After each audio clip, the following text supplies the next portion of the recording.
La volontaire de Médecins sans frontières, contaminée par le virus Ebola, sera hospitalisée dès son rapatriement en France à l'hôpital militaire Bégin à Saint-Mandé.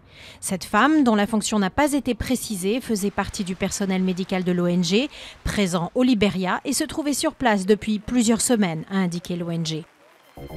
François Hollande pour la 4e fois devant la presse depuis son élection, un grand oral qui intervient après une rentrée calamiteuse et qui promet de nombreuses questions des quelques 300 journalistes français et étrangers présents. Le président a ouvert son discours sur la lutte contre le terrorisme et sa décision d'accorder un soutien aérien à l'Irak face à l'État islamique.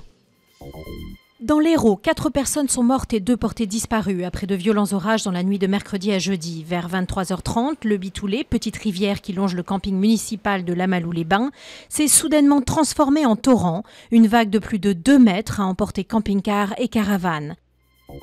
Au lendemain du feu vert de la Chambre des représentants au plan d'aide américaine aux rebelles syriens pour combattre les djihadistes du groupe État islamique, c'est au tour du Sénat de se prononcer.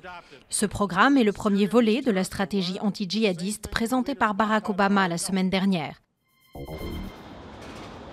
Tandis que les Écossais votent en masse pour le référendum d'indépendance aujourd'hui, à Londres, des artistes réinventent l'Union Jack. Certains se sont livrés à des créations loufoques jusqu'à y intégrer la forme d'une chaussure. D'autres ont préféré conserver les 3 couleurs y apportant une touche de modernité, voire d'inspiration rock'n'roll.